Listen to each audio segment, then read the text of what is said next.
귀한 시간인데 함께 할 수 있어서 기쁘고요. 우리 잠시 기도하고 다시 시작하도록 하겠습니다. 거룩하신 아버지 하나님, 은혜를 감사합니다. 오늘도 하나님께서 우리 미디에이터 교회를 통해서 우리 지체들이 함께 할 수 있도록 허락하셨습니다. 아버지 하나님께서 우리를 다시 은혜 안에서 부르셔서 하나님의 자녀됨을 기뻐하시고, 하나님 기뻐하시는 가운데 우리를 자녀로 삼으시고, 우리로 하여금 하나님이 창조하셨을 때 그 기뻐하셨던 그 기쁨에 동참하도록 허락하시니 감사합니다. 아버지 하나님, 우리가 이 모든 과정을 잘 이해하고 온전히 우리의 믿음에 채워서 우리의 믿음을 하나님 앞에 온전히 세워갈 수 있도록 주장하시고, 하나님 앞에 기꺼이 그리고 하나님 은혜로 사는 기쁨을 누릴 수 있도록 축복해 주시옵소서. 또 우리의 믿음이 자랄 수 있도록 아버지 하나님께서 주장하시고 인도해 주시옵소서. 하나님 친히 인도하시길 원합니다. 예수님의 이름으로 기도합나이다. 아멘. 자, 사실은 세계관 문제를 같이 이제 나누고 싶었던 것은 뭐냐면, 어디를 가던 공통적으로 이제 느끼게 되는 것이 있습니다. 그것이 뭐냐면, 우리가 도중에 예수님을 믿다 보니, 도중에 믿는다는 것은 몇 살 때 믿든 상관없이, 나이와 관계없이 예수님을 믿다 보면 이미 내 안에는 사실은 우리 한국 사람들이 가지고 있는 세계관이 있습니다. 우리나라 고유의 어떻게 보면 토속적 세계관 혹은 무속적 세계관이라고 표현할 수 있겠는데, 교회, 종교, 무슨 학식과 아무 관계없이 사실 한국에서 태어나서 자라면 우리도 모르는 사이에 무의식 중에 우리 안에 우리가 가지는 세계관이 있어요. 그건 한국 사람만 가지고 있는 세계관이 있어요. 그런 의식이 있다고. 그래서 우리는 그것을 기준으로 행동해요. 말하고 생활하고. 그래서 뭐 이런 것들은 이제 장례식 같은 데 가보면, 지금 뭐 다 대부분 장례식장에서 하니까 그런 싸움이 안 나지만, 이 장례식장에서 하지 않고 집에서 장례식 할 때는 마을 싸움 나오고 집안 싸움 나오고 형제 싸움 나오고 온갖 싸움 납니다. 거기서. 그럼 가만히 보면 그 주장하는 것들이 나름의 세계관이야. 다 이게 자기들 나름대로 다 세계관을 가지고 있는 거예요. 근데 자기는 무종교래. 그럼에도 불구하고 자기 주장을 안 굽힌다고. 그래서 거기서 싸움이 나거든요. 이런 것들을 보면서 결국 예수님 믿는 사람들도 다르지 않은 거예요. 예수님 믿기 전까지 우리는 이미 다른 세계관을 가지고 자아가 형성되어 있단 말이야. 근데 이 자아가 형성된 상태에서 내가 예수님을 단순히 믿었어. 그러니까 결국은 이 자아 안에 형성된 세계관은 바뀌지 않고 예수님만 구원의 수단으로 믿은 거야. 그러니까 종교 생활에 대해서는 철저하게 잘하는데, 정작 내가 생각하고 행동하는 것은 옛날 그 사고, 다시 말해 세계관에 의해서 사는 거예요. 그러니까 교회 다니는 것도 교회 잘 다니면 복 받는 개념이 되는 거예요. 그냥 그 이상 의미를 갖지 않는단 말이에요. 그러니까 종교적 열심이라는 것이 어디서 나오면, 목표 의식이 생겼을 때 종교적 열심이 나오는 거예요. 예를 들어서 자녀 예를 들어서 지금 학력고사 볼 때다. 그러면 그 안에 100일 기도 시작해야지. 이런 개념이 되는 거예요. 불교랑 그럼 뭐가 다르냐? 불교랑 그럼 기독교가 뭐가 다르냐 하는 문제예요. 이런 것이 그대로 교회에서 통해 또. 그러면 기본적으로 우리가 불교 신자들이 가지고 있는 의식과 기독교인들이 가지고 있는 의식이 뭘까? 내용적으로 들어갔으면 똑같은 거예요. 다만 종교 대상만 다른 거야. 믿는 신앙이 다른 대상이 다를 뿐이야. 목적은 똑같고 원리도 똑같은 거예요. 이거는 기독교가 아니다. 불교가 우리나라 불교가 실제로 내용적으로 들어가 보면 사실은 불교의 진정한 불도와 현재 절에 가서 보면 절에 형성된 신앙, 그게 같은가? 전혀 다르다고. 실제적으로 절에 가시면 우리나라 제일 공통점이 있어요. 산신각이 있다고, 삼신각이 있다고. 삼신각과 산신각은 불교하고 아무 관계가 없는 거예요. 이건 무속신앙이라고, 그대로 우리나라. 근데 그게 제일 중요한 자리에 있다고. 이게 칠성당이 있고, 칠성당이 불교에 왜 가서 있냐고. 이건 무속신앙이에요, 우리나라에. 그게 있다는 얘기를 결국 뭐냐면 이런 거예요. 기독교도 중국의 당나라 시대에 기독교가 당나라의 국교가 됩니다. 근데 당나라 당시에 국교가 불교였단 말이에요. 불교였는데 당태종이 뭐라고 그랬냐면 기독교를 조금 경험해보고서 기독교가 진종, 참진짜의 종교 중지로서 진종이다. 이게 진짜 종교다. 그러니까 오늘부터 우리나라 종교는 국교가 기독교다. 이런 선언을 했어요. 선언했는데 종교라는 게 하루아침에 그게 바뀌어지냐고. 안 바뀌지. 그러니까 불교 양식을 그냥 놔두고 불상 자리에 마리아상이 올라가는 거야. 성자들의 산이 올라갔다고. 그러니까 겉에서 보면은 분명히 불교를 가지고 있는데 안에 들어가서 내용은 다 이제 기독교적인 성자들의 상이나 마리아 상이나 뭐 십자가 상이나 이게 다 올라간 거예요. 그래서 기독교를 바꾼 거예요. 그러니까 집은 한옥이고 그냥 우리 식으로 이제 기와지붕 이런 식으로 해서 국교로 만들어요. 국교로 만들어서 이 당나라가 이 그 기독교를 국교로 선언한 다음에 200년 국교가 200년 당나라 국교가 된다. 근데 이 기독교가 그러면 어떤 기독교냐라고 하는 문제다. 다시. 결국은 불교화된 기독교인 거예요. 불교화된 기독교. 그러니까 이걸 이때 당나라와 이 한반도에는 아주 밀접한 관계가 있었단 말이에요. 삼국시대에 당나라와 우리나라는 역사적으로 굉장히 밀접한 관계가 있단 말이에요. 그러니까 지금 서해안 쪽에 가면 요 화성부터 시작해서 화성, 당진서부터 시작해서 저 밑에 군산까지 이게 당나라 군대가 들어오는 루트입니다. 이 루트가 실제적으로. 그래서 서울에서 가장 가깝게 들어오는 것이 화성입니다. 화성에 가면 지금도 당성이라는 성이 있습니다. 당나라 군대들이 들어오는 코스에 이제 우리나라 그 성이 하나 있다고. 그래서 당성이를 당진이 아니라 당나라 당진입니다. 그 당진 앞에 지금 당진 화력발전소 앞에 남이섬이라는 섬이 있습니다. 그 섬에 가면 당나라 군대들이 와서 진을 쳤던 자리가 있습니다. 지금도. 그리고 쭉 내려가서 서천 끝에 군산 밑에 서천 끝에 그 지금 송림이라고 하는 그 마을인데 거기 해변이 참 좋거든요. 그 해변이 좋은데 그게 아주 얕아요. 그 당나라 군대들이 들어오는 루트입니다. 그만큼 경제적, 정치적 그다음에 종교적인 교류가 아주 많았던 시대예요. 그때 우리나라 불교 안에 이 당나라 기독교가 들어옵니다. 당나라 기독교. 근데 우리나라 들어올 땐 이게 기독교가 아니지 불교라고 생각하고 받아들인 거지. 근데 선진국의 개념이니까 선진 문물을 받아들인 거지. 그래서 불국사나 유명한 당시에 통일 신라 시대 이후니까 유명한 통일 신라 시대가 지배했던 그 지역의 그 절 금강산의 장안사, 그 다음에 불국사, 그 다음에 지금 석굴암, 이게 다 페르시아 문화입니다. 사실은 우리 거라고 그러지만은 왜냐하면 불국사의 석굴암을 보면 석굴암의 그 밑에 기단에 가 보면 전부 페르시아 양식의 그 부조가 만들어져 있습니다. 전부 이런 만큼 영향을 미쳐요. 실제적으로. 그러나 그건 진정한 기독교라고 말할 수는 없는 거예요. 불교화된 기독교 이런 거예요. 오늘날 우리나라 불교도 마찬가지인 거예요. 결국은 우리나라 사람들이 정서적으로 가지고 있는 무속적 정서가 불교를 수용하면서 불교를 어떻게 해요? 내용적으로는 무속적 불교를 바꾼 거예요. 무속적 불교. 그래서 점치잖아요. 보살들이. 불교 그런 거 아니거든요. 내용적으로. 유교도 내내 똑같아요. 그 이후에 유교가 우리나라 500년 지배하지만 유교가 뭐 제사가 유교인가요? 유교는 제사 아니라고.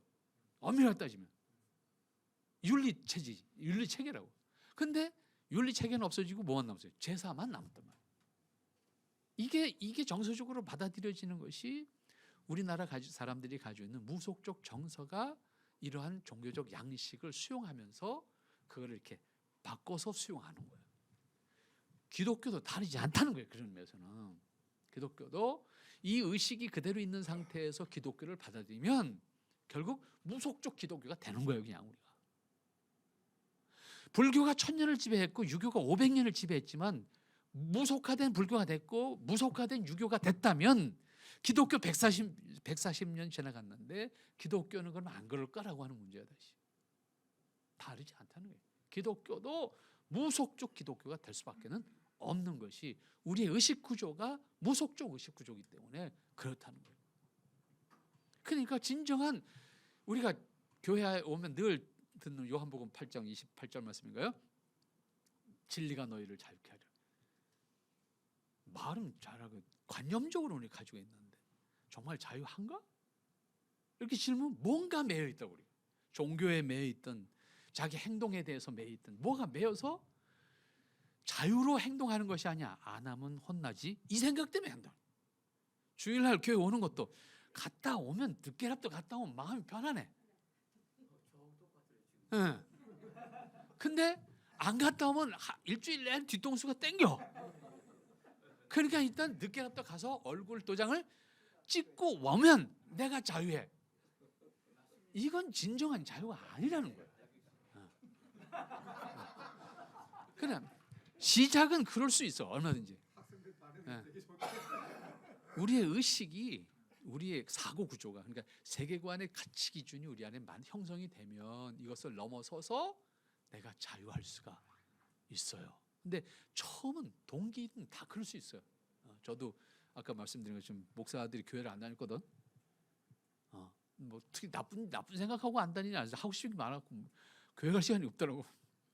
그래서 안 다니다가 친구들이, 야, 교회 공차러 가는, 다른 교회랑 공차러 가야 된대. 근데 왜 나를 부르냐 그러니까 네가 가야 이긴대. 그래서 공차 주러 갔어요. 공차 주러. 그래서 그날부터 코가 껴가지고 지금까지 교회를 다니게 됐어요. 그러니까 동기는 뭐가 됐든 돼요. 부르심의 동기는 다양하고 그 사람이 주어진 환경이나 조건이나 다 그거에 따라서 부르시는데, 부른 다음에 이게 없는 거예요. 지금 우리가 지금 고민해야 되는 이 부분이 없다 보니까 종교적인 관계 속에서 혹은 사람들과의 관계 속에서 내가 그 종교 생활을 열심히 하는데 정작 사고는 바뀌지 않으니까 결국은 우리가 종교에 매이는 사람이 되고 그것으로 다 됐다고 생각하는. 그러니까 우리나라 기독교의 모습을 보면 종교적 열심에 대해서는 세계 어느 나라보다 탑이란 말이에요. 근데 정작 그리스도인 한 사람 한 사람의 성숙의 개념으로 가서 보면 그렇지 못한. 이번에 코로나를 겪으면서 그 우리 지용 대표가 그런 얘기 했잖아요. 코로나 겪으면서, 그분은 뭐 데이터 내는 사람이니까 그 과학적이잖아요, 그거는. 미국의 교회는 성장했다는 거예요, 반대로. 한국 교회는 줄어들었더니 이게 뭐냐 하는 거예요. 그게 사실이라고 하면 결국 이걸 증명하는 거야. 지금 말씀드린 이걸 증명하는 거라고. 그게 사실이라고 하면 결국 우리는 종교적 열심에 대해서는 어느 나라 교회보다도 탑인데, 정작 한 사람 한 사람의 신앙적 의식이라고 하는 것은 그런 위기 속에서 오히려 마이너스로 떨어지는 것을 본다는 거죠. 그건 뭐냐 하는 거예요. 우리의 의식 구조가 안 바뀌었다는 거예요. 그래서 분위기에 따라서, 상황에 따라서, 필요에 의해서 종교를 선택하게 되고 내 열심을 내게 되고. 그러니까 편안한 사람은 기도 열심히 안 해도 되는 거야. 뭔가 안타까운 일이 있으면 열심히 할 수밖에 없는 거야.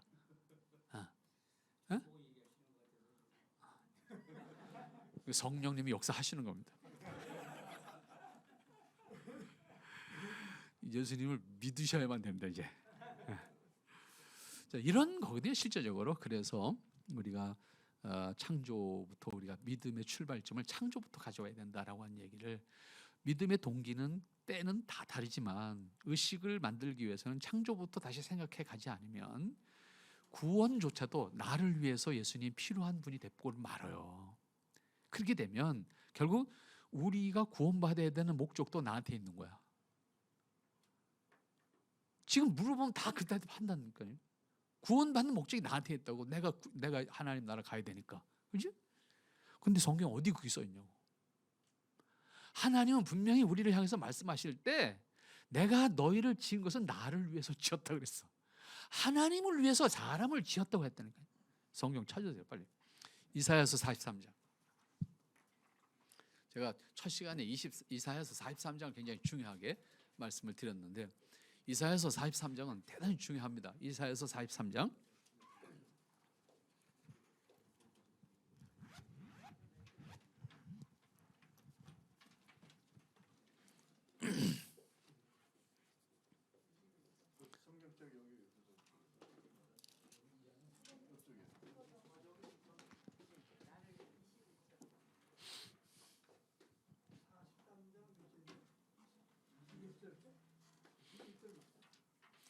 자, 이사야서 43장.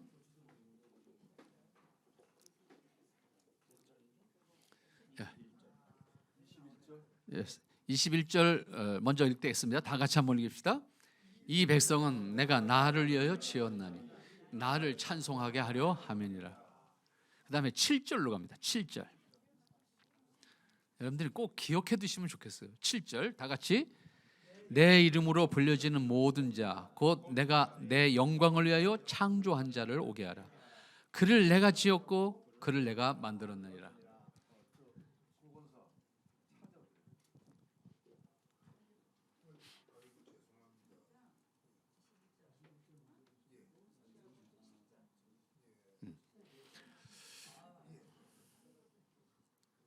네.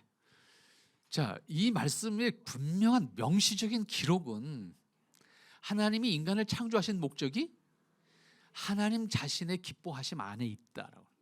이제 이렇게만 단적으로 얘기를 하면 사람은 또 뭐라고 생각하냐면 그럼 나는 뭐야? 나 사람인데 나 생각하는 존재인데 그럼 난 뭐냐? 그렇게 가치가 없는 건가? 아니요. 여러분, 창조자와 피조물의 관계를 그래서 괜히 제가 강조하는 거예요. 이 컵이 있어요.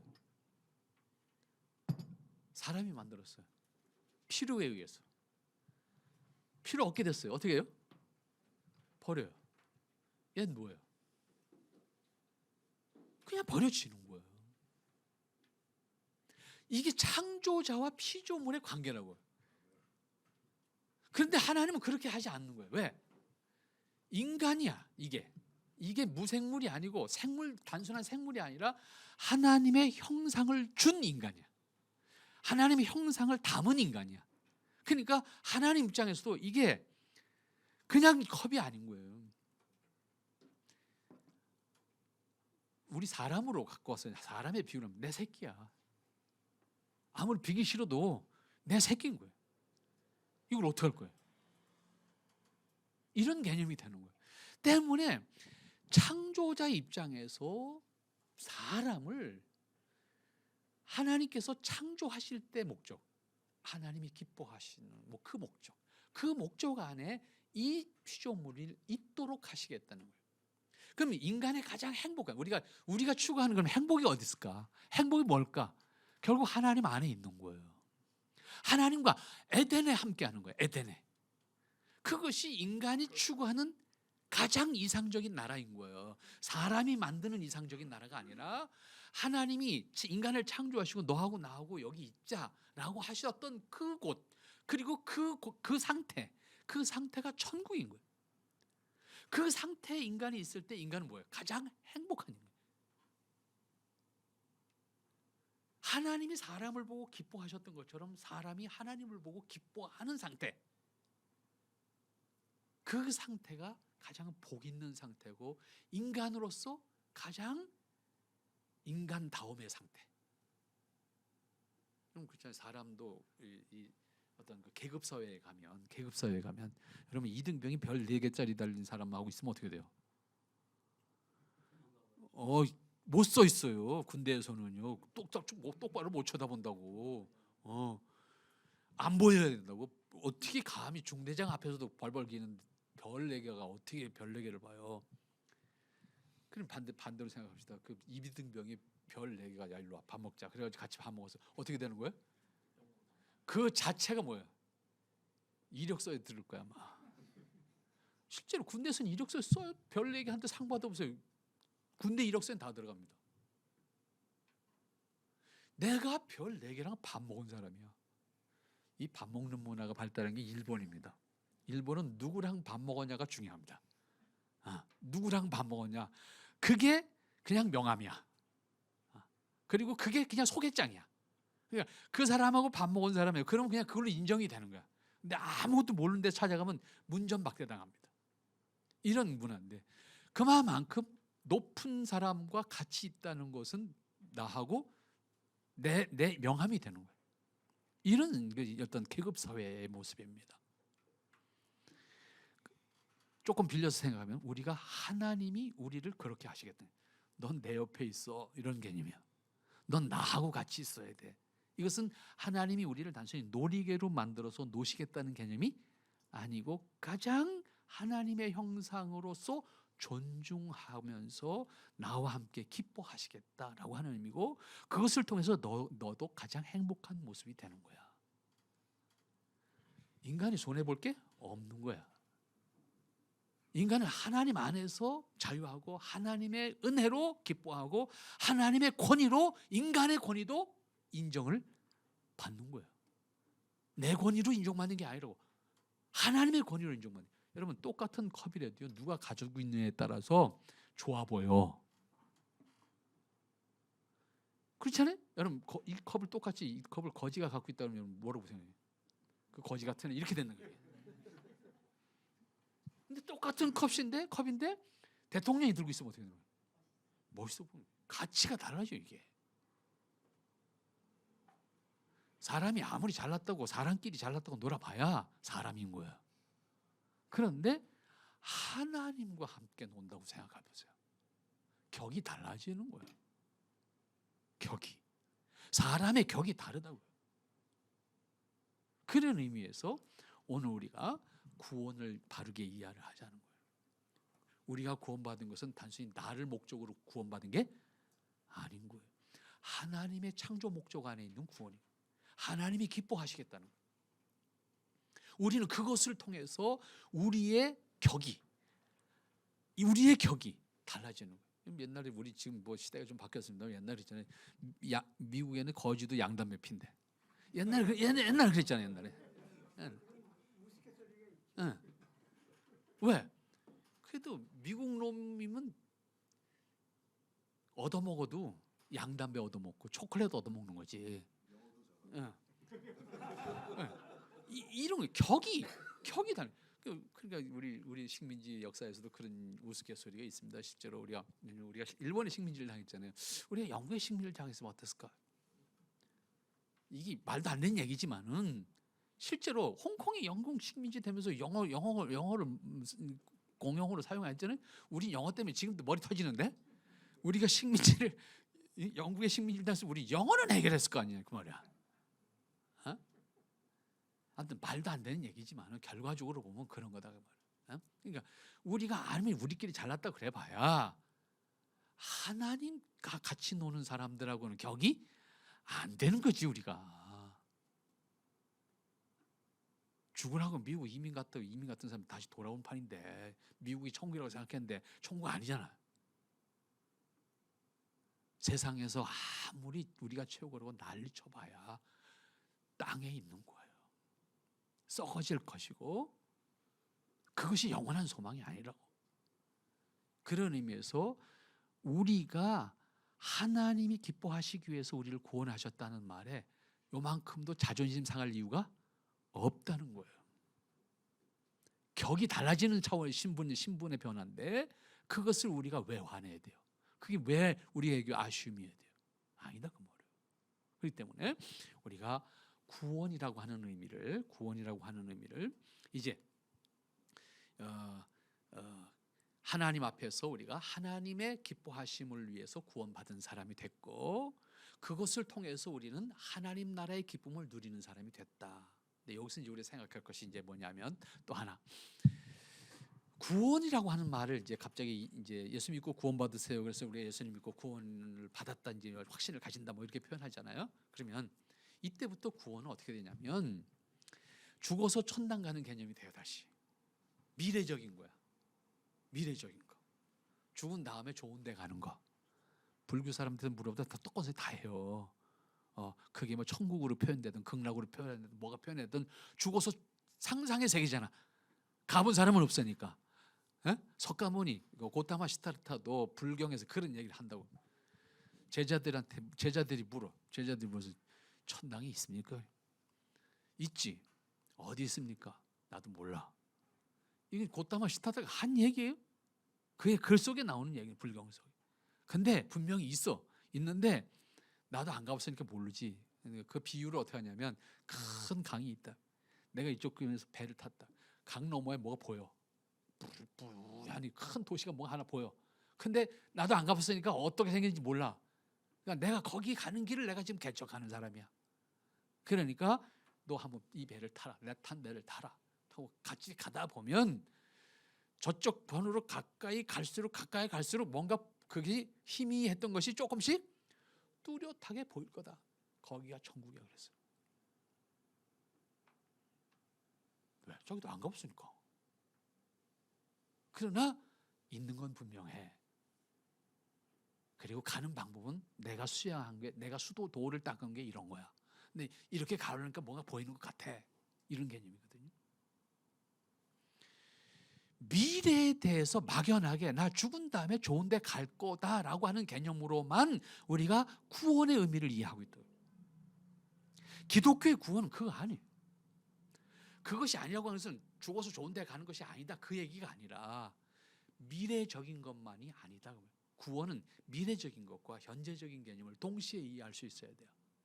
성경을 보면 우리가 그리스도 안에서 이미 구원을 받았대. 과거 완료형이야. 문장 자체가. 그럼 구원 받았다는 얘기는 무슨 얘기예요? 내가 이미 하나님의 자녀가 됐고 구원받은 사람이야. 그런데 난 여전히 여기 있어. 여기에서 우리가 그냥 살고 있다고. 내가 예수 믿기 전이나 예수 믿은 다음이나 생각하는 게 똑같고 행동하는 것 똑같고 다만 다른 것 중에 하는데 주일날 교회 갔다 와야 돼. 그렇지 않으면 뒤통수 자꾸 땡기니까 교회를 갔다 와야 돼. 그것이 처음에는 그것도 부자연스럽다가 그 다음에 조금 그것이 저절로 됐다가 그 다음에는 나가고 싶어져. 그래서 나와. 근데 오늘 주일 지키고 가면 일주일은 내가 보험을 들어놓은 거야. 하나님한테 보험을 들어놓은 거야. 왜? 내 도리는 다 했으니까 나머지 일주일은 누가 책임져야 돼? 하나님 날 책임져야 되는 거야. 이런 개념으로 내가 교회에 충실하는 거야. 거기에다가 헌금을 하는 건 뭐예요? 불교식이나 무속신하고는 얘기하면 노잣돈 잘 만들어 놓는 거야. 좋은 데 가기 위한 노잣돈 만드는 거야. 노잣돈. 적금 들어 놓는 거지 뭐. 이런 개념이 되면 안 된다. 그거는 기독교가 아니라도 다 그런 생각해요. 저는 우리 시골 교회에서 자라다 보니까 초상이 나면 옛날에 상여를 메야 돼. 이 상여를. 동네 청년들이 상여를 메야 되는데 우리는 교회 청년들이 상여를 맡아서 맸는데 상여를 믿어 하면 힘들잖아요 이게. 그럼 빨리 가면 좋겠는데 요 상여에 이 타고 가는 사람 또 하나 있잖아요. 종 울리면서 소리하면서 타고 가는 사람 안 가네. 노잣돈 받으려고 안 가는 거야. 뭐 길막 꼬부러지고 물 하나 건너가고 다리 하나 건너가면 다 서야 돼. 곧 모퉁이 돌아갈 때 쓰지, 개울 건너갈 때 쓰지. 아무튼 꼬부라지는 데는 다 서야 돼. 왜? 노잣돈이 부족해서 여기를 못 지나간다는 거야. 눈 오고 비 오는 날 상여미면요 이게 장난 아닙니다. 논두렁 밭두렁을 가야 되는데 이게 평범한 대로가 아니잖아요. 논두렁 밭두렁을 가야 되는데 상여는 똑바로 가야 돼. 수평을 유지하고 가야 돼. 그러면 미국 가는 사람들이 알아서 이 수평을 유지할 수 있도록 기든지 엎드려든지 아무튼 그러면서 이게 가야 돼. 그런데 미끄러져 넘어지면 상여 굴르면 난리 나죠. 그러면서 이제 가는. 근데 노잣돈이 안 나오면 안 갑니다 이게. 비가 오는 눈이 상관없습니다. 안 갑니다. 이런 개념과 기독교 신앙이 같아서는 안 된다는 거예요. 본질이 다른데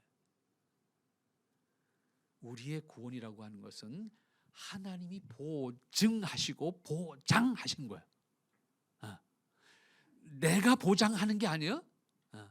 내가 요즘엔 그 여행을 가면 스탬프 받는 거 있잖아요. 스탬프 몇 군데 돌아오면 뭐 기념품 뭐 주고, 박물관도 뭐 몇 군데 박물관 돌아오면 스탬프 다 찍어 오면 뭐 거기에 다른 이제 뭐 상을 주든지 뭐 어떤 기념품을 주잖아요.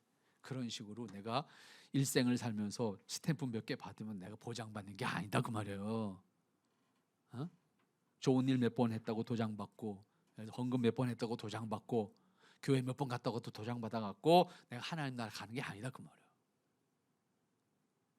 우리의 종교 생활이라고 하는 것은 하나님의 은혜 안에서 하나님의 은혜를 알므로 자원하는 것이어야 돼요. 기쁨으로 하는 자원이어야 되는 거예요. 의무도 아니. 물론 처음에 예수님 믿고 우리 행동할 때는 의무라고 하는 것으로서 억지로도 할 수밖에 없는 그런 어떤 훈련된 과정이 필요하겠지만, 내가 정말로 복음의 원리를 깨달았다고 하면 우리는 기꺼이 하나님 앞에서 우리 자신의 모습이 하나님을 기뻐하는 자의 모습으로 살아가는 자유가 우리에게 있어야 되는 거예요. 그래서 구원이라고 하는 것은 하나님에 의해서 하나님 나라가 보장된 것, 하나님에 의해서 보장된 거예요. 나에 의해서 보장된 게 아니에요. 그것 때문에 우리가 염려할 문제가 아니고, 우리가 염려할 문제는 뭐예요? 현재. 여기 내가 하나님의 사람으로 과연 서 있는가? 하나님의 사람으로 지금 살고 있는가? 이게 고민이고, 이게 안타까움이고, 이게 갈등이고. 예수님 믿고 갈등 안 하면 예수님 안 믿는 거예요, 사실은. 성경 말씀대로 내가 살지 못하는 게 현실인데 어떻게 고민을 안 하냐고. 고민을 안 한다는 것은 생각 안 한다는 의미예요. 하나님의 말씀을 생각하지 않는다는 의미예요. 모르면 속이 편해요. 알면 고민이 생겨요. 근데 우리나라의 교회 안에서 쓰는 말 가운데 재밌는 말이 하나 있어요. 뭘 자꾸 물어보면요, 뭐라고 그래요? 모르고 믿는 게 제일 좋은 믿음이래. 교회에서 하는 말이에요. 교회에서. 그죠? 왜? 무조건 믿어라 그 뜻이잖아요. 다른 바꿔서 말하면. 그러니까 자꾸 알면서 믿으려면 뭐가 생긴다. 마음에 갈등이 생긴다 그 말이야. 그러니까 모르고 그냥 믿어, 이게 이거든요. 이 말을 다시 바꾸면요, 모르고 믿는 건 안 믿는 거예요. 믿음의 내용을 모르는데 뭘 믿어요 지금. 우리는 그렇게 교육을 받은 거예요 지금까지. 모르고 종교적 행위를 열심히 하면 그 사람 믿음이 좋다, 이렇게 평가를 내주는 거잖아요. 근데 정작 그 사람 안에는 아무것도 없어. 그러니까 우리가 구원에 대해서 고민해야 될 문제는 하나님 나라에 대해서 고민할 문제가 아니야. 이건 하나님께 맡겨놔야 되는 문제지 내가 해결할 문제가 아니야. 이 문제는 내가 지금 해결해야 되고, 내가 당면에서 지금 고민해야 되는 문제는 현재의 문제예요. 현재의 문제. 내가 과연 구원받은 사람으로서 합당한가? 내가 지금 사는 것이 하나님이 기뻐하시는 것인가? 내가 지금 판단하는 것이 하나님 앞에 기뻐하시는 것일까? 라고 하는, 끊임없이 현재에서 하나님께서 기뻐하시는 것인지, 하나님께서 영광 받으실 것인지, 이것에 대한 질문과 대답으로서의 나의 삶과 내 행동과 내 말이 돼야 된다 그 말이에요. 이것이 반복되면서 우리의 신앙이 성장하는 거예요. 이때 신앙이 성장한다는 말은 또 한국교회에서 어떻게 이해하냐면, 신앙이 성장한다는 말을 종교 생활에 충실한 사람이라고 이해한단 말이에요. 근데 사실 어떤 의미에서는 그것이 또 맞는 이야기예요. 그러나 내용적으로 가서 봤을 때, 그러니까 교회 생활만 충실하면 그 사람이 신앙이 성장한 사람이 판단하는데 그게 아니다 그 말이에요. 여러분, 신앙의 성장이라는 말을 지금부터 개념을 바꾸세요. 조금. 어떻게 바꾸냐면, 신앙의 성장이라고 하는 단어를 인격의 성장이라는 말로 바꾸세요. 인격의 성장. 왜? 우리가 잃어버린 게 뭐예요? 하나님의 형상이에요. 아담의 타락과 함께 인간이 잃어버린 게 하나님의 형상이라고. 하나님의 형상이 뭐예요? 인격이에요. 다른 말로 바꾸면. 사람에게만 인격을 주셨다고. 하나님과 교통할 수 있는 영성을 주셨다고. 그러니까 인격이라는 단어를 일반적인 보통 명사로 이해하면, 무신론자도 인격이라는 단어를 쓰잖아요. 이것과 조금 다른 면이 있다고 하면, 기독교 신앙에서 인격이라는 말은 하나 플러스 해야 되는 게 있어요. 그 영혼이야, 영혼. 하나님께서 인간에게 영혼을 주셨어요. 그래서 하나님과 교통할 수 있는 유일한 대상이야. 그리고 일반적으로 이해하는 인격이란 단어는 하나님의 형상의 요소예요. 생각하고 마음으로 느끼고 감정적인 느낌이 있고, 그 다음에 창조적인 능력이 있고. 지난번에도 말씀드렸죠. 이 세상에 어떤 동물도 요리를 해서 먹는 동물은 없어요. 사람만 요리를 해요. 그리고 자기가 먹고 싶은 것을 만들어서 먹어요. 이게 창조예요. 사람에게 주신 창조 능력이에요. 이 창조는 사람만 할 수 있어요. 우리가 이렇게 앉아있는 공간도 사람만 만들 수 있어요. 새들이 둥지를 짓는 거하고 뭐가 다를까? 새들의 둥지는요, 새는 둥지에서 살지 않아요. 둥지를 왜 줘요? 종족 번식을 위해서만 줘요. 알을 낳고 새끼를 길러내기 위해서만 사용되어지는 게 새 둥지예요. 그건 창조가 아니에요. 생존 본능이에요. 다른 말로 생존 본능. 생존 본능을 위해서는 모든 동식물에게 그 나름의 능력을 줬어요. 식물에게도 능력을 주셨어요. 동물에게도 능력을 주셨어요. 식물의 세계를 이해해 보면 정말 신기해요. 아는 것만큼 신기합니다. 우리 식물은 그냥 식물이라고 생각하잖아요. 걔네들도 울어요. 답답하면 시들어요. 숨을 제대로 못 쉬면 시듭니다. 우리 신집사님 저기 오면 맨날 저것 때문에 고민이 많습니다. 왜? 제가 숨을 쉬어야 되는데 문을 꼭꼭 닫아놓으면 제가 지식사합니다. 식물도. 그러니까 이걸 끌어다가 저 문 앞에 놓고 저 문을 꼭 열어놓으시는 거예요. 맨날. 문을 열어놓으니까 또 먼지가 들어와. 또 바닥을 또 닦아야 돼. 우리 신집사님이 하는 일이 은근 보이지 않게 많아요. 식물도요, 공기 좋은 데 살기를 원합니다. 여러분들 집에 베란다에서 꽃을 갖다 놓으면 꼭 죽이는 사람이 있어요. 그리고 뭔가 화원에서는 잘 되는데 우리 집에만 갖고 오면 안 돼. 그죠? 그 이유가 뭔지 아세요? 걔가 숨을 못 쉬어서 그렇습니다. 베란다 문을 꼭 열어놓으셔야 됩니다. 꼭꼭 닫아놓고 거기다 암만 걸음을 줘보세요. 되나? 안 됩니다. 절대로.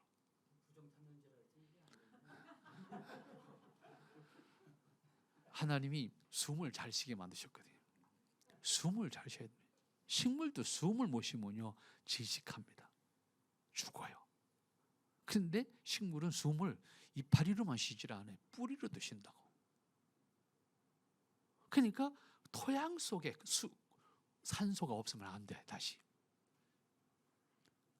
그래서 토양 속에도 산소가 있어야 되고 공중에 잎에도 산소 호흡을 할 수 있는 기공이 다 있어요. 그래서 쟤네들이 사는 거거든요. 다르지 않아요. 환경이 어떠냐에 따라서 같은 동물, 같은 식물도 다 다르게 적응해요.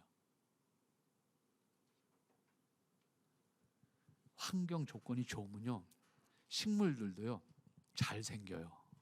똑같은 식물인데도 왠지 꾀죄죄하고 안 되는 놈이 있어요. 환경이 안 좋다는 의미입니다. 뿌리 환경이 안 좋든 공기 환경이 안 좋든 어디가 안 좋다는 거예요. 여러분들이 산에 가시다 보면 소나무 우리나라 소나무 많으니까 그죠? 소나무 많이 솔방울이 유난히 많이 달린 놈이 있어요. 그죠? 어떤 나무는 큰데 솔방울이 없어. 나만 봤나? 보셨죠? 왜 그럴까요? 어차피 뭐 소나무 밭에서 걸음 준 사람은 없을 테니까. 맞는 말씀이에요. 생장 환경이 좋은 놈은 솔방울을 안 맺습니다. 생장 환경이 지금 나쁜 놈은 솔방울을 많이 맺습니다. 왜? 종족 번식입니다. 죽기 전에 새끼 만들어 놓고 죽는다는 겁니다. 말 못하는 식물이지만 생존 본능이에요. 하나님 그렇게 지으셨다고. 이렇게 모든 동물과 식물에게는 생존 본능이라는 걸 줬어요. 그래서 그것 자체로만 보면 아주 탁월해요. 언제도 말씀드렸지만 새들, 철새들 보세요. GPS 없어요. 우리나라 제일 조그만 꼬마 도요새가 뉴질랜드 갔다 온다고요.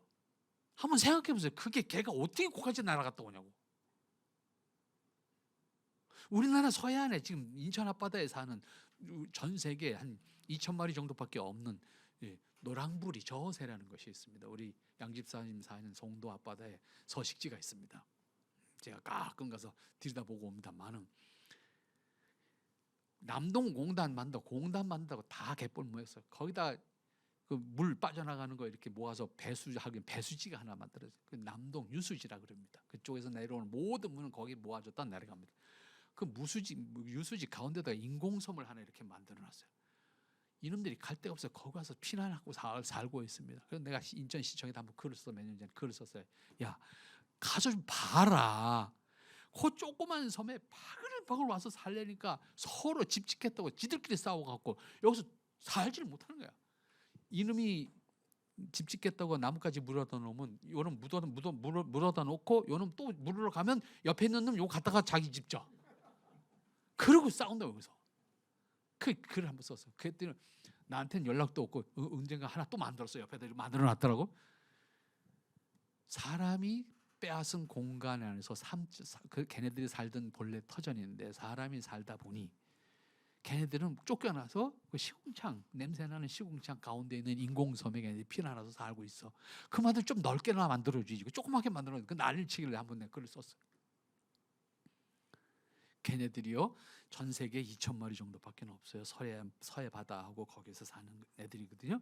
근데 얘네들이 어디까지 갔다 오냐면 얘네들의 겨울 서식지는 대만입니다. 대만. 그러니까 대만에는 얘네들이 오는 날 축제야. 축제. 이 새를 맞이하기 위한 축제를 한다고. 그렇게 희귀한 새들이에요. 근데 재미있는 게 뭐냐면 걔는 태어난 대로 돌아와요. 여름에 한국에서 태어나니까 갔다가 대만에 갔다가 그 이듬해 자기가 태어난 그 인공섬으로 돌아온다고. 딴 데로 안 가고. 걔들 지리교육 받은 적이 없어요. 항해술 교육받은 적이 없다고. 근데 대만 갔다고 와요. 틀림없이 옵니다. 능력이 생존 본능의 능력이에요. 기술이 아니고 특별한 지혜가 아니라고요.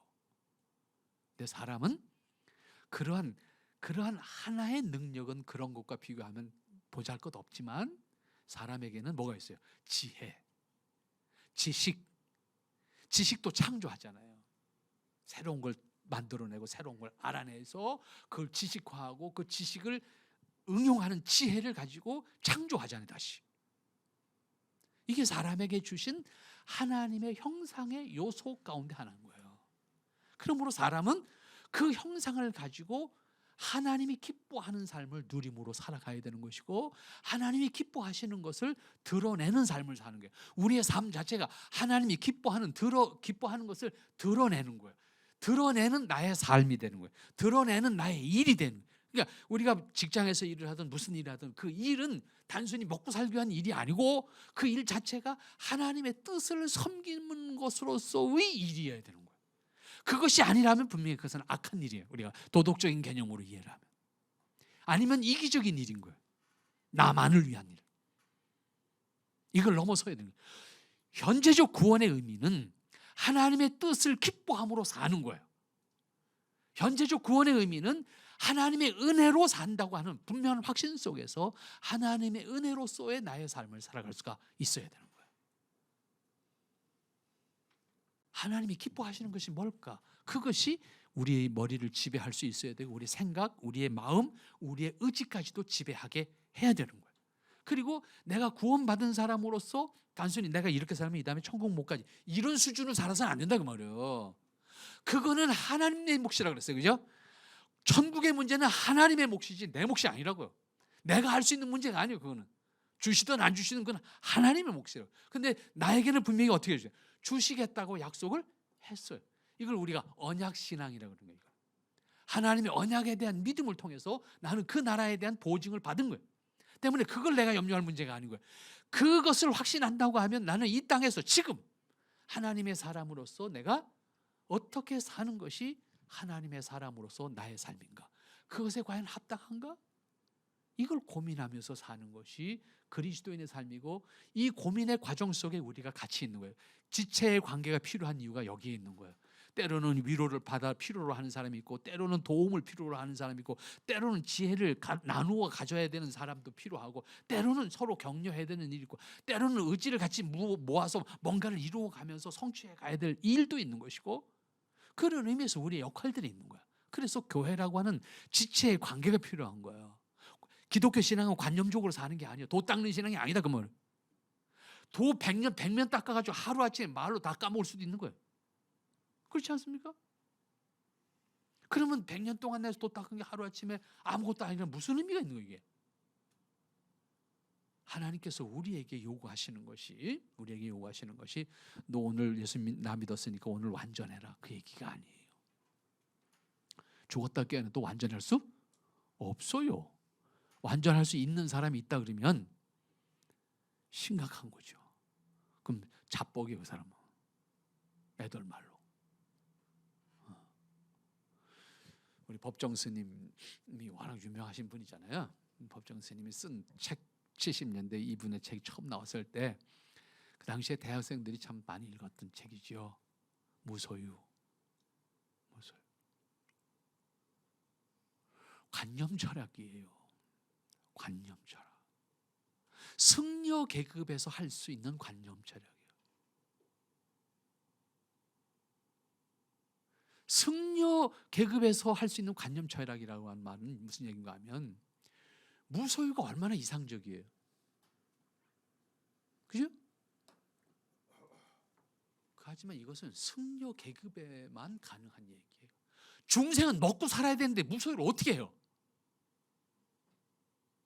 현실적인 문제예요. 자식을 길러야 되는데 무소유하면 어떡하자는 얘기예요. 누가 책임져요 그걸? 그렇지 않습니까? 승려들은 중생들이 갖다 주는 거 먹어.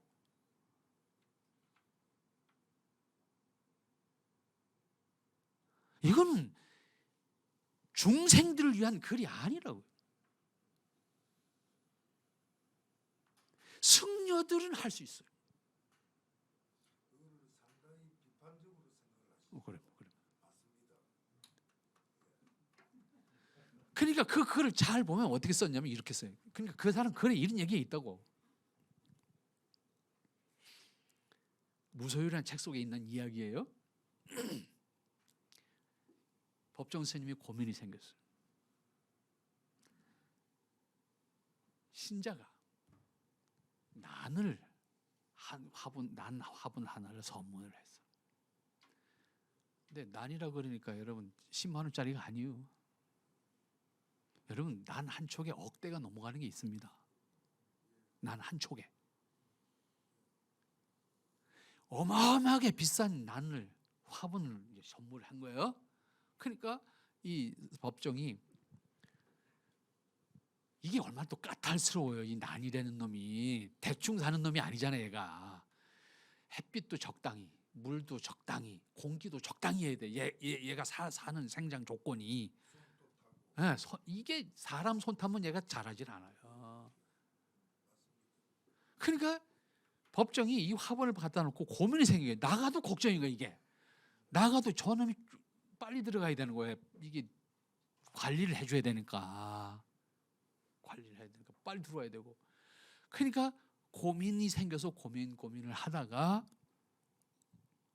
법정이 어떻게 했어요? 이거는 내가 가지고 있으면 안 되겠다. 그렇다고 선물을 받았는데 죽일 수는 없고 버릴 수도 없고 이왕 귀한 거니 다른 사람을 주자. 다른 사람한테 줬어. 그러고 하는 말이 그랬더니 자유하더라 그 말이에요. 소유하지 않았더니 자유하더라 그 얘기예요. 그럼 받은 놈은 뭐예요?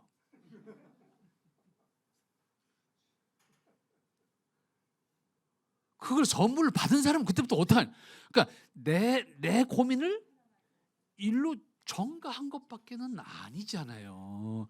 이걸 무소유라고 하는데 이걸 다 뻑뻑 주어서 여기서 헐떡헐떡하면 어떡하겠다냐 그 말이에요. 이게 이런 관념 철학이 아니라고. 기독교 신앙은 그걸로 만족하는 게 아니라 그 말이에요. 우리는 현실적인 고민을 해야 되는 거예요. 그러나 그 고민에 매이지 않아요. 하나님께서 우리에게 요구하시는 것은 오늘 완전함을 요구하는 게 아니에요. 그 앞에 그 깨달음에 대해서 네가 어떻게 신실하기를 원하냐. 보세요. 아이가 태어나서 자라면요, 우리가 흔히 말하는 말로 말하면 눈치가 없을 때까지는요, 애가 뭘 잘못하면 지가 잘못한 걸 알아. 그럼 어떻게 해요? 엄마 앞에서 행동이 달라져. 근데 엄마는 지금 얘가 뭘 잘못했는지 몰라. 그지? 근데 얘는 그 순수함 때문에 엄마는 지금 뭘 잘못했는지도 모르는데 엄마 앞에서 알아서 겨. 그러죠? 그럼 결국은 들통이 나. 애가 얘기를 하거나 걔 행동을 보면 연우이 뭐 잘못했겠다. 알아, 엄마가. 너 그거 잘못했지? 애가 뭐라 그래요? 잘못했다는 거예요. 울상이 돼. 파죽음이 돼. 그래. 엄마는 어떻게 해요? 야단치지 않지요. 그래, 그럴 수 있는 거야. 그런데 다음엔 그러지 마. 여기까지예요. 그렇죠? 그런데 눈치가 생기기 시작하면요, 어떻게 합니까? 이걸 감춥니다. 자기가 안 한 것처럼 합니다. 이때는 맞아요. 간단한 차이예요. 하나님이 우리에게 요구하시는 것이 순수하게, 신실하게 내 까다름에 대해서 응답하면 된다. 그 얘기예요.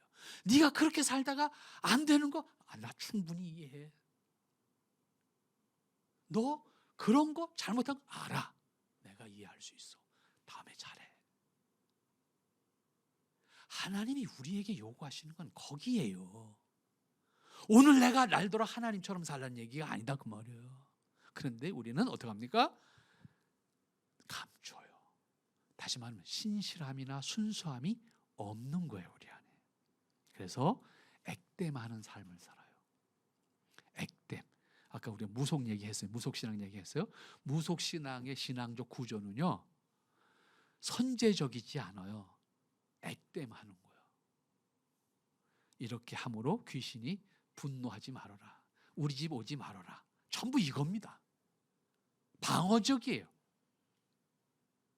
우리나라 정서가. 그래서 언제든지 액땜하는 삶을 살거든요. 기독교 신앙은 액땜하는 거 아닙니다. 하나님이 그거 모르시지 않아요. 그런 하나님이라고 생각하고 우리가 신앙생활을 하면 안 된다고 봐요. 구원받은 사람은 하나님 앞에서 신실한 겁니다. 하나님 앞에서 순수한 겁니다. 어린아이처럼 천진난만하게 내 잘못을 드러냈을 때 그대로 하나님 앞에 이야기하는 겁니다. 그리고 스스로를 슬퍼하고 스스로를 아파하는 겁니다. 그리고 돌이키는 겁니다. 그런데요, 그러다가도 똑같은 짓을 하는 게 인간이에요. 때문에 우리는 끊임없이 회개하는 거예요. 그러니까 구원받은 사람으로서의 삶은요, 회개예요. 끊임없이 회개하는 거예요.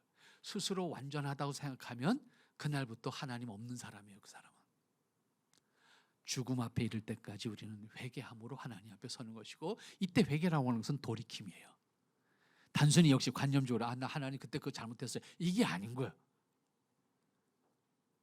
내 의식이, 내 삶이 바뀌어야 돼요. 예수님 몇십 년 믿고 나서 나는 그 습관을 못 버리겠어요.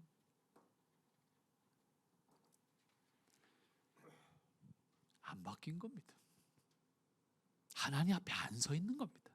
여러분, 절체절명의 상황이 만들어진다 그러면 안 바뀔 수 없습니다. 관념적으로 신앙하기 때문에 안 바뀌는 겁니다.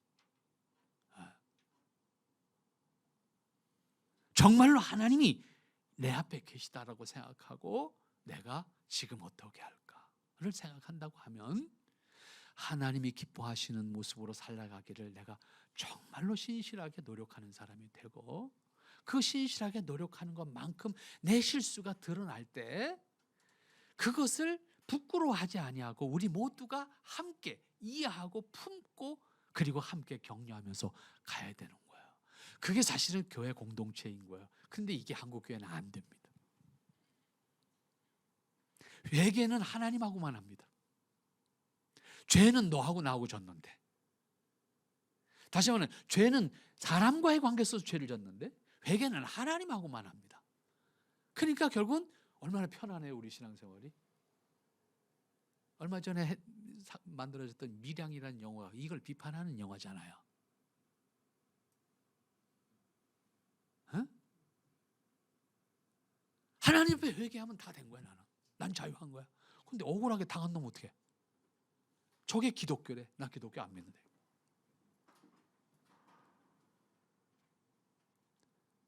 하나님과의 관계에서 회개할 문제라고 하면 사람과의 관계에서 회개가 이루어져야 돼요. 그래서 우리가 우리에게 지은 죄를 용서한 것처럼 우리의 죄를 사하소서. 관계 속에 있는 거예요. 신앙의 성장도 관계 속에 있는 거예요. 기독교 신앙은 도 닦는 신앙이 아니라고 말씀드렸어요. 관계 속에서 하나님의 말씀을 이루는 거예요. 구현하는 거예요. 그게 우리의 현재적 삶인 거예요. 그게 구원받은 사람의 고민이고, 구원받은 사람은 그런 의미에서 고민이 많아야 돼요. 다만 고민이 많기 때문에 고민에 떨어져서는 안 돼요. 고민에 떨어진다고 해서 고민이 해결되지 않습니다. 그냥 하나님 앞에 적나라하게 나를 드러내는 거예요. 언젠가도 한번 말씀드렸잖아요. 역시 아이들이 자라는 과정 속에서 우리가 경험할 수 있는 거예요. 아이들이 야단 맞았어요. 잘못한 게 있어. 아이들이 처음에는 엄마를 속일 수도 있고 조금 크면 도망가. 근데 도망갈 수 있는 의식이 아직 안 만들어졌을 때 아이들이 분명히 잘못했어. 근데 엄마가 몰라. 근데 제가 알면 엄청 야단 맞을 상황이야. 근데 드러나게 됐어. 아이들의 행동이 어떻게 돼요? 자기가 갈 길이 없을 때는요, 아이들이 그냥 엄마한테 달겨듭니다. 어떻게? 울면서. 그렇지 않아요? 그냥 울어 제끼면서 엄마한테 달겨든다고요. 엄마한테 야단 맞을 줄 알면서 도망갈 길이 없어. 그럼 엄마한테 달겨드는 거야. 달겨들면서 그냥 울어 제끼는 거야. 그럼 엄마 어떻게 해요? 그냥 끌어안는 거지 뭐. 넌 내 새끼 아니야? 그걸 발로 차면? 그건 계모지. 답은 간단해요. 아이가 잘못한 걸 알고 엄마한테 달겨들면 엄마는 그 아이를 품을 수밖에 없는 거예요. 그게 엄마라고. 우리가 하나님 앞에 서는 게 그런 거라고요. 그냥 서는 되는 거예요. 이것저것 생각하지 말고 따지면 결국 자기 꼼수밖에 생각하는 게 없어요. 자기 꼼수를 생각하는 거지 하나님 앞에 회개하는 게 아니라고. 그거는 하나님 앞에 그대로 그냥 울면서 달겨드는 거예요. 그럼 하나님 우리를 내치지 않으시는 거예요. 왜? 하나님이 먼저 나를 택했는데 하나님 내치면 하나님 스스로 모순인데? 우린 믿는 구석이 그거밖에 없어 사실은. 그렇잖아요. 내가 뭘 믿고 하나님 앞에 덤벼들 거예요. 그분이 날 먼저 사랑했다니까 나는 그분한테 달겨드는 거지. 우리가 뭘 갖고 하나님 앞에 달겨드냐고. 달겨들 수가 없어요 우리는 감히. 근데 그분이 우리를 먼저 지으셨고 그분이 우리를 먼저 사랑하셨고 그분이 먼저 우리를 구원하셨죠. 그러니까 우리는 믿는 구석이 그분이시요. 하나님밖에 없는 거예요. 울면서 달겨들면 그 하나님은 그래 잘못한 거 알았으면 됐어. 지금부터 잘하는 거야. 그렇게 격려하시는 거야. 다만 사람은 다시 반복해. 이건 악한 거예요. 그 다음에 그건 하나님 앞에 야단 맞는 거예요. 그러니까 우리가 구원이라고 하는 의미를 미래적인 것으로만 생각해서는 안 된다. 우리의 구원, 미래는 하나님의 보장 속에 있는 거니까 그건 하나님의 은혜 가운데 있는 것으로서 우리는 그 약속을 믿으면 되는 거야. 그런데 문제는 우리는 현재, 내가 정말로 구원받은 사람으로서 현재, 구원받은 사람으로서 정말로 자유한가? 구원받은 사람으로서 정말로 하나님의 은혜를 누리고 있는가? 구원받은 사람으로서 정말로 하나님이 기뻐하시는 삶으로 내가 살아가고 있는가?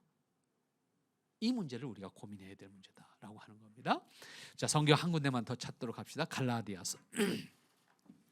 갈라디아서 신약 성경입니다. 신약 성경 갈라디아서.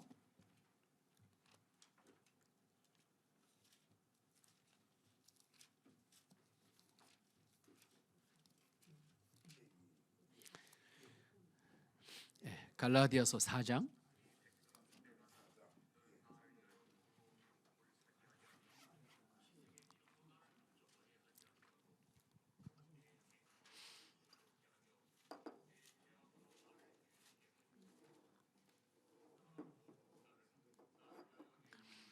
자, 4장 자유였죠? 19절 19절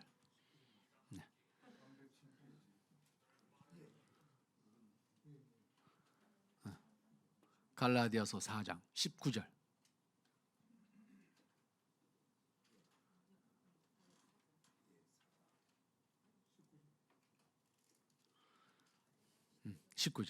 네, 다 같이 역시 읽겠습니다. 너의 자녀들아 너희 속에 그리스도의 형상을 이루기까지 다시 너희를 위하여 해산하는 수고를 하노니. 자, 지금부터 구원받은 사람이 해야 될 일이 뭐냐면 우리 안에 뭐가? 우리 안에 그리스도의 형상이 이루기까지. 이걸 아까 제가 말씀드린 거 다른 말로 보면 하나님의 형상을 회복하는 거예요. 우리 안에 에덴에서 쫓겨날 때 잃어버린 하나님의 형상을 우리 안에 회복하는 것인데 그 회복하기 위해서 어떻게 한다? 해산하는 수고를 한다.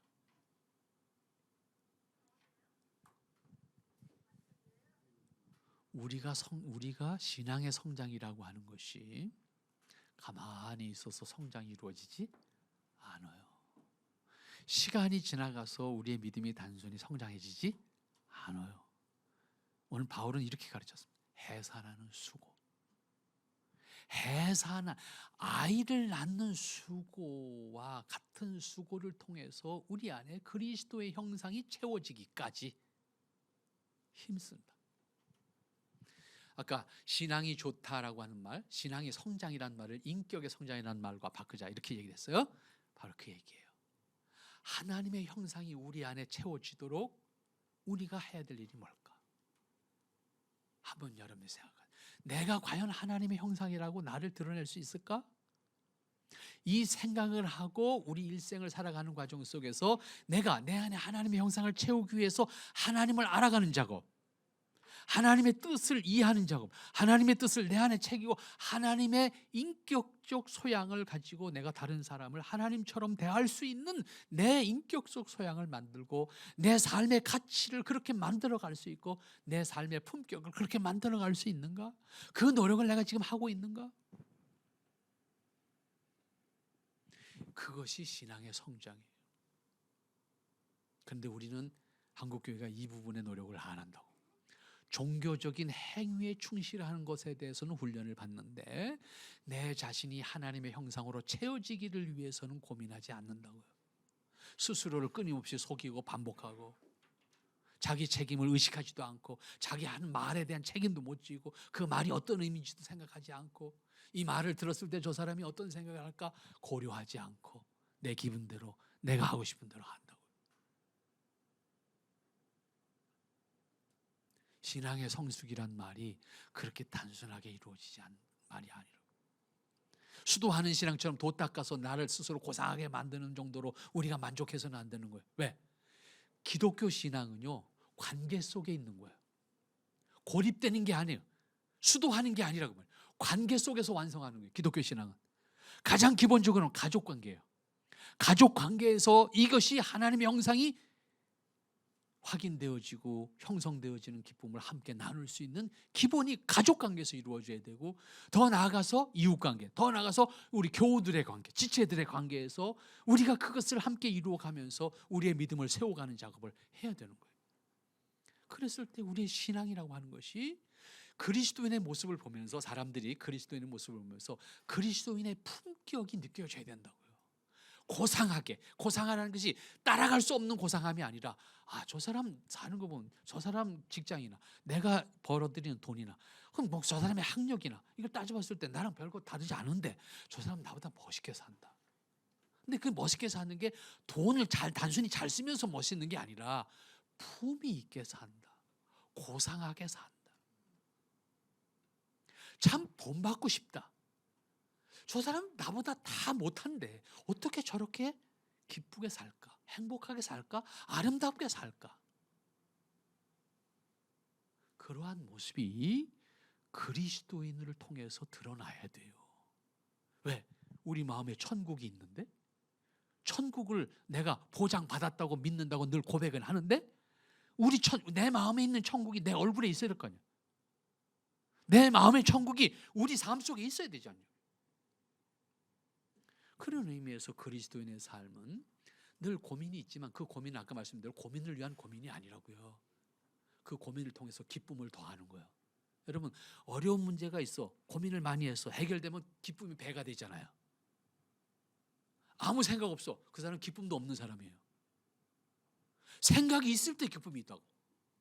땀을 흘릴 때 보람이 있다고. 땀 흘리지 않은 사람은 보람 못 느낍니다. 절대로. 땀을 흘린 사람만이 보람을 느낍니다. 쉽게 돈을 번 사람은 돈의 가치를 누리지 못합니다. 졸부처럼 쓸 수는 있어요. 그러나 그 가치를 누리지는 못해요. 가치를 누린다는 사람은 10원짜리는 10원짜리의 가치를 누릴 수 있어야 돼요.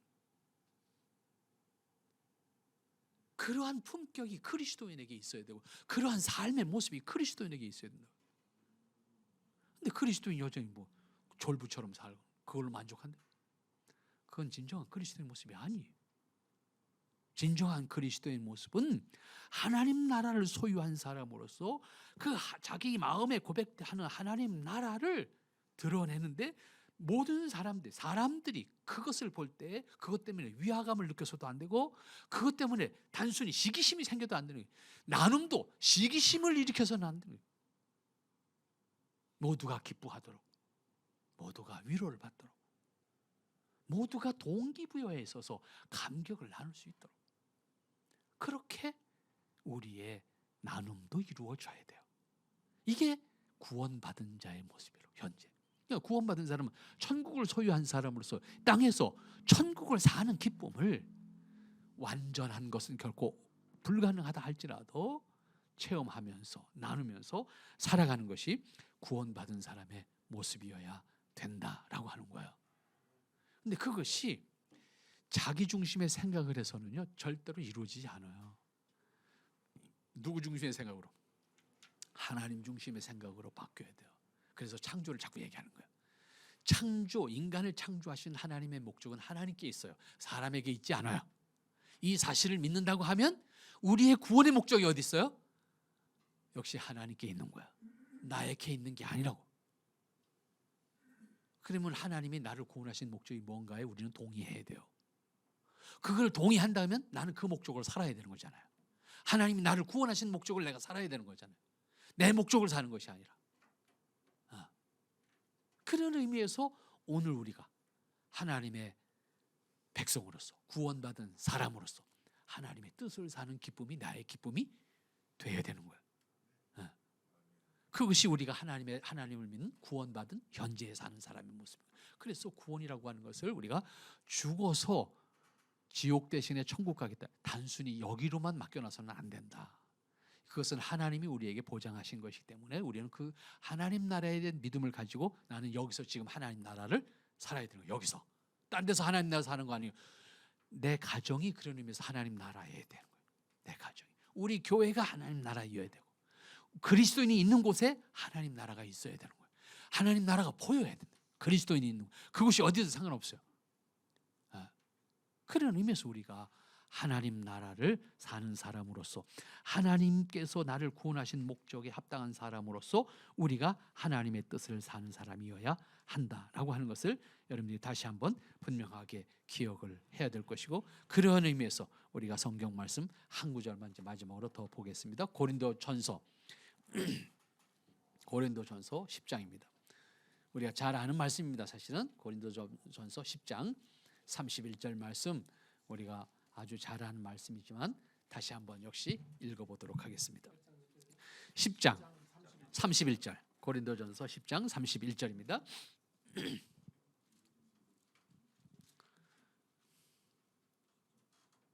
네, 고린도전서 10장 31절 다 같이. 그러면 너희가 먹든지 마시든지 무엇을 하든지 다 하나님의 영광을 위하여 하라. 구원받은 사람의 궁극적인 구원의 확신이 뭘로 드러나야 되냐면 우리의 모든 삶의 목표가 하나님께 있는 것으로 바뀌어야 된다. 그것이 구원의 증표여야 되는 거예요. 단순히 내가 지금 다른 사람보다 나 조금 더 정직하게 살아, 나 다른 사람보다 조금 더 거룩하게 살아, 이걸로 우리가 하나님 나라를 산다, 내가 구원받은 사람이야, 이렇게 말해서는 안 된다, 그런 얘기예요. 그런 걸로 단순히 따진다고요, 저 티베트 불교 사는 되는 사람들이 더 훨씬 그리스도인들보다 열심히 사는 사람들. 여러분 티베트 불교 사람들 보세요. 아니면 저 인도의 뭡니까 힌두교인들, 죽는 순간까지 오체투체를 하면서 그 사람들은 그렇게 하다가 죽는 것을 뭐라고 해요? 열반에 이르는 극락으로 가는 길이라고 보는 거예요. 우리는 그렇게 죽으면 객사했다 그래. 우리는 옛날부터 객사한 죽음은 아주 그는 비극적이고 그건 집안 대대로 망할 징조라고 생각했어. 그래서 돌아가신 분 바깥에서 돌아가셨을 때 일단 집으로 모시고 와서 뭔가를 해결했어요. 옛날에 우리가 죽음의 개념이 그런 거예요. 근데 그쪽 사람들은 어떻게 하면 집에서 죽으면 안 돼. 그 사람은 극락 못 갈 사람이에요. 어떻게 죽어야 돼요?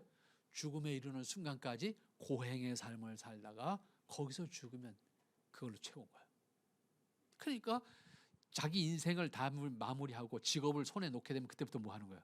그때부터 방랑자 생활을 하는 겁니다. 죽을 때까지 그런 고행의 삶을 살아가는 겁니다.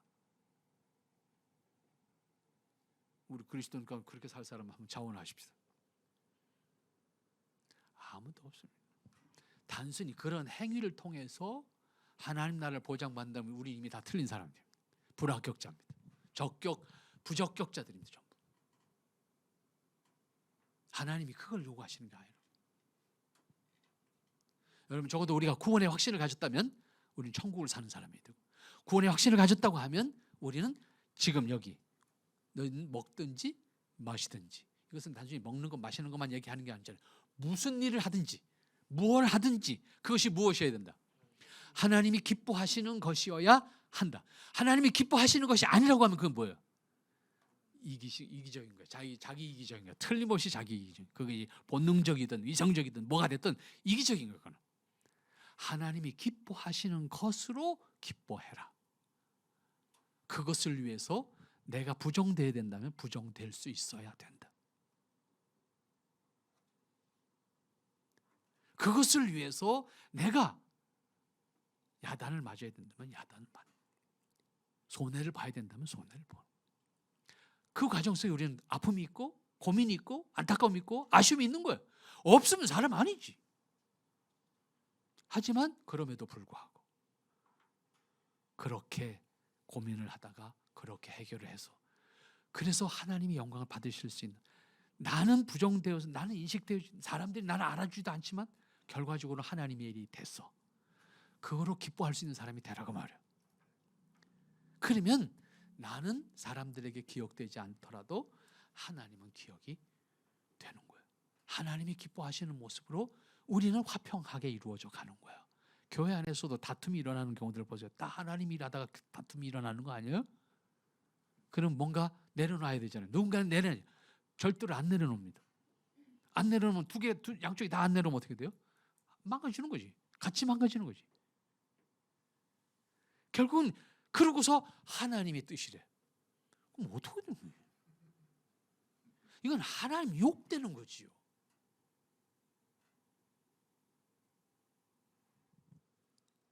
우리 사극을 보면요, 옛날에는 우리나라가 신장로가 없었잖아요. 신장로. 우리나라에 신장로가 없었어. 신장로라는 말 자체가 만들어지는 게 참 재밌잖아요. 뭐 새로 만든 길이 뭐 그렇게 큰 신장로라는 말 고유명사로 쓰게 됐습니까 이게? 근데 사실 이런 단어를 어떻게 보면 그렇게 어원까지 제가 역사를 찾아보지 못했습니다만 사실 이 신장로라는 말이요, 우리 조선통신사가 일본에 갈 때 신장로라는 단어가 나옵니다. 조선통신사가 우리가 왜 우리 것들 이렇게 잘 제대로 안 가르쳐 주니 좀 속상해요. 그럴 때는 조선통신사가 일본에 갈 때 몇 명쯤 갈 것 같아? 한 번 갈 때 400~500명. 또 얼마나 갔을 것 같아? 한 번에 갈 때 몇 명쯤? 여기 4,500명 우리 김 집사님 4,500명. 달라요. 맞아요. 그때 정확한 답이에요. 근데 몇 명쯤 갔을 것 같아요. 그때.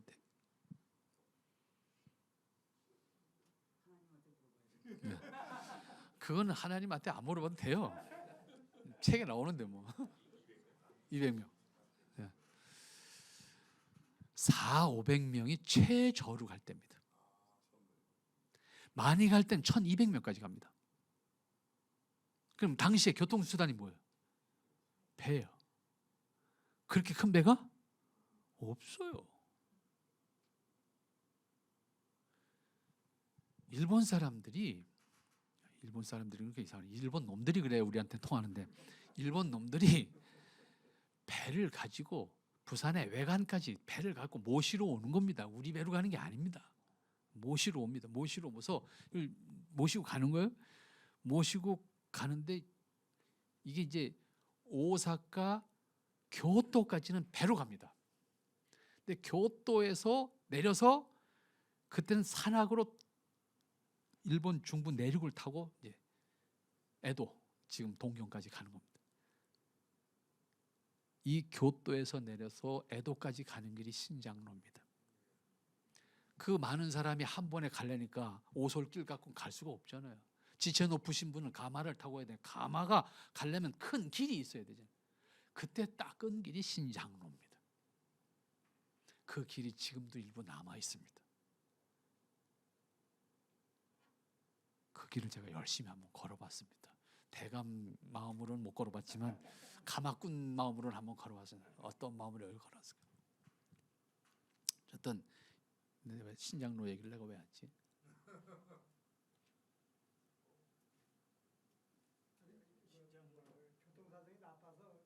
그 얘기하는 그 얘기를 꺼낸 이유가 있는데 뭘 얘기하다 일로 갔죠 내가? 이 삼촌 보러 가면요.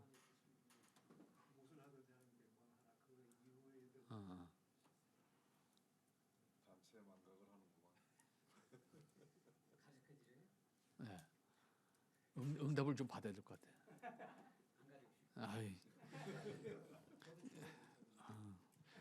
이 딜을 좀 하셔야 되겠네. 네, 이야기하다 보면 생각날 겁니다. 그렇게 해서 만들어진 게 신장로고 그 신장로를 통해서 이제 우리 이제 사절단이 가서 이제 에도까지 갔다가 하루 이틀 갔다 오는 게 아니거든요. 한 곳에 가서 머무르면 많은 한 달, 두 달 머물렀다가 그 다음 단계로 그 다음 단계 이렇게 해서 가는 거거든요. 머무는 동안에는 그 일본에 전 지역에 있는 사람들이 와서 배우는 거야.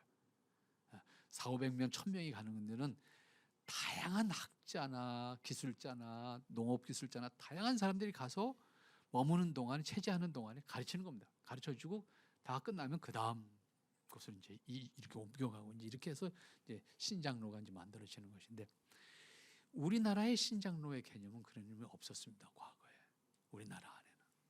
그래서 우리는 길이 참 어려웠어요. 길 다니는 것도 어려웠고 길도 없었고 그런 환경 속에서 우리가 사실은 살았거든요. 그런 환경 속에서 우리가 살면서 우리가 이 땅에서 살아가는 과정 속에 다양한 일들을 경험하게 되는데 마찬가지로 이제 우리가 이 땅에서 우리나라 사람들이 살아가는 과정 속에서 그렇게 복잡한 그리고 큰 길이 없는 상황 속에서 살아가다가 결국은 길이 만들어지기 시작하잖아요. 그 길이 만들어지기 시작하는 것은 크게는 이제 중국과의 관계 속에서 만들어져요. 우리나라 길은. 그래서 한강 이북에는 길이 있었어요. 한국 이남 쪽은 길이 없었어요. 이남 쪽에는 왜군들이 자꾸 들어오기 때문에 길을 만들면 서울까지 바로 직통으로 올라오니까 아예 길을 안 만들었다고. 빨리 못 올라오게 정책적으로. 이제 이러다 보니까 우리나라는 이제 길이라고 하는 개념이 좀 늦게 이제 발달하게 되지요.